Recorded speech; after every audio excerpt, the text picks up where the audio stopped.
Em nome do Pai, do Filho e do Espírito Santo. Amém.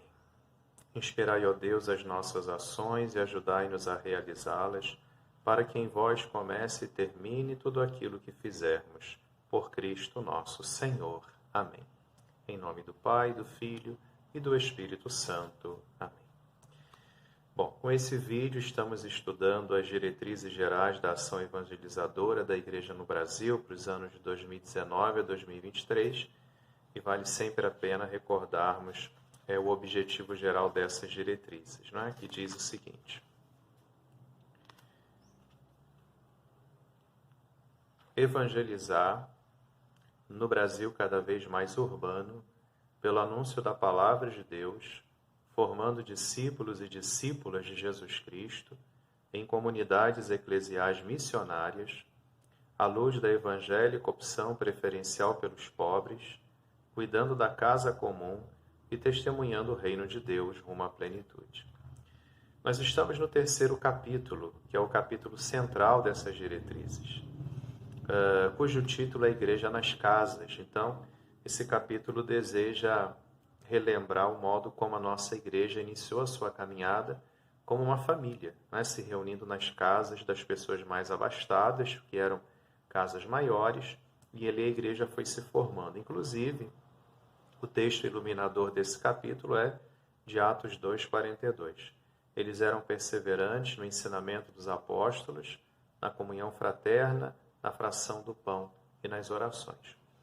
E nós vimos que a coisa mais original desse documento é trabalhar, pedir à igreja no Brasil, para que até 2023 ela trabalhe nessa visão de casa, uma igreja como casa, que é sustentada por 4 pilares. Já vimos o primeiro pilar, ou a primeira coluna, que deve sustentar essa casa, que é a nossa igreja, que é o pilar da palavra, né? Então, mostrando a importância da palavra de Deus na formação dos cristãos. O segundo pilar é chamado o pilar do pão, ou a coluna do pão, que fala sobre a questão da liturgia, que é o louvor a Deus, e da própria espiritualidade. No vídeo anterior nós já vimos esse pilar e vamos continuar estudando sobre ele, o pilar do pão, né, sobre a celebração e a espiritualidade cristã. Então, no número 98, o documento lembra que, quando nós falamos de espiritualidade cristã, nós podemos trocar essa palavra espiritualidade pela palavra santidade, porque a palavra santidade, ela traduz muito bem aquilo que a igreja deseja chamar de espiritualidade cristã, que favorece muito o nosso jeito de ser igreja. Então, nós somos uma igreja que, apesar das dificuldades, apesar dos nossos pecados, procura ser uma igreja santa, uma igreja que quer escutar a voz do seu Senhor e seguir essa voz, né? E o documento traz essa imagem bonita da samaritana que, diante de Jesus, diz: dá-me de beber. Apesar dela ser tão resistente, e nessa catequese que Jesus estava dando, chega um determinado momento que, de fato, ela percebe que precisa dessa água da vida eterna, e aí brota do seu coração um desejo mais profundo, que talvez nem mesmo ela conhecesse. Nesse entreter-se com Jesus, nesse escutar Jesus, nesse falar sobre si mesma também para Jesus, ela descobre esse desejo profundo: Senhor, dá-me de beber, né? E Jesus tem sede, de fato, diz o documento, de que nós nos entreguemos a Ele, mas não como uma entrega qualquer, como uma entrega confiante.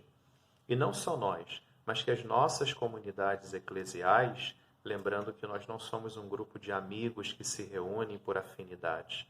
Nós somos uma comunidade que é reunida pelo amor de Deus. E por isso ela é uma comunidade eclesial, a igreja.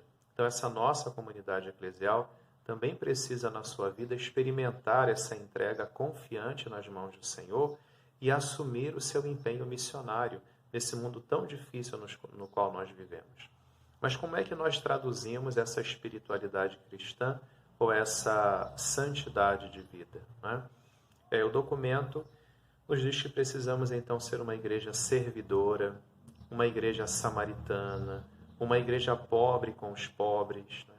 Porque foi exatamente este caminho que muitos santos e santas da nossa igreja experimentaram na sua vida, na longa história da nossa igreja.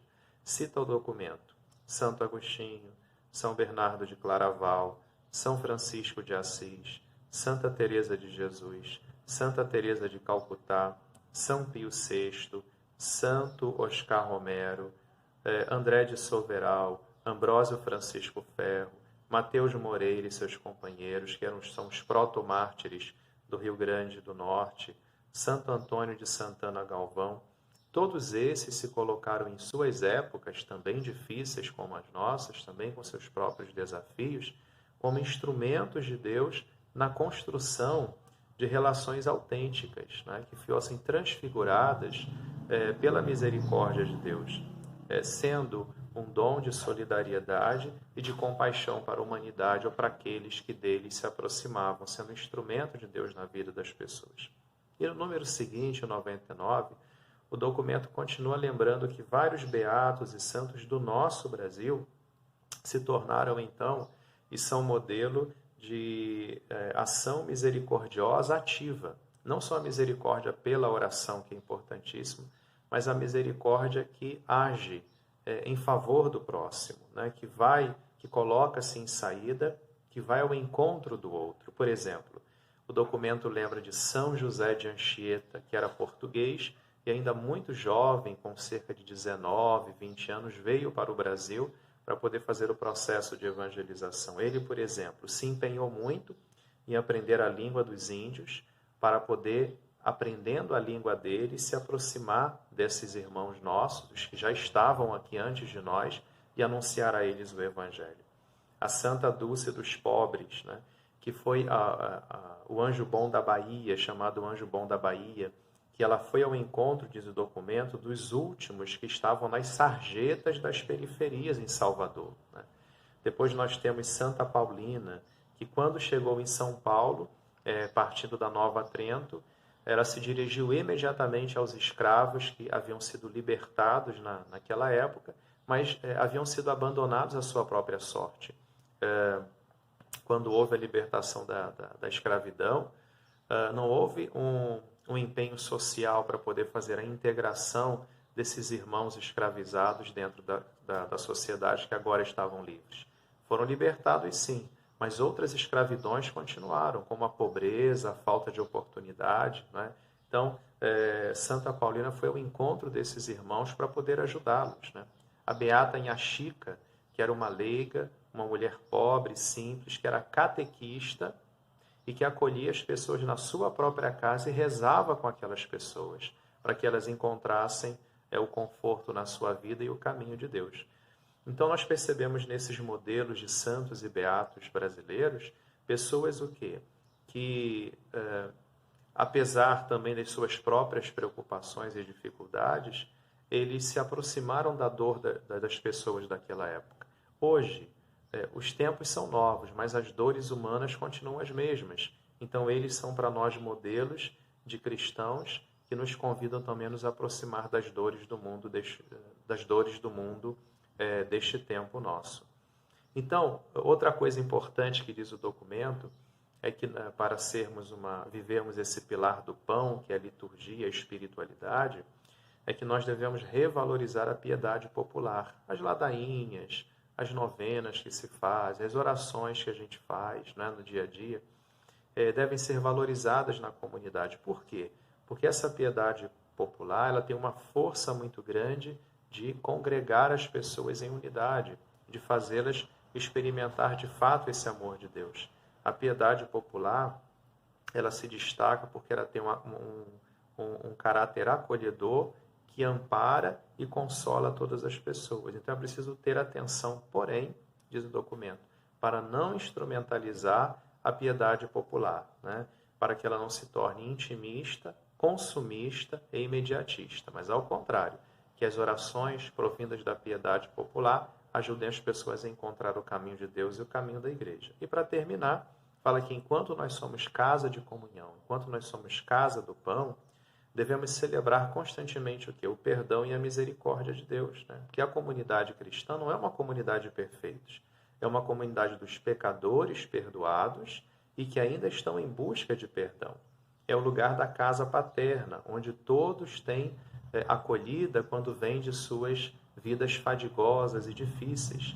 Então nós devemos, nessa casa de comunhão, aprender a estar abertos sempre ao diálogo, à acolhida, à compreensão e à compaixão, para não só viver a verdade do Evangelho, mas para anunciar também essa verdade do Evangelho. Que nós, então, nos tornemos essa casa do pão que celebra, mas que coloca essa celebração em prática, numa espiritualidade verdadeiramente encarnada, que sabe também compartilhar as dores do mundo.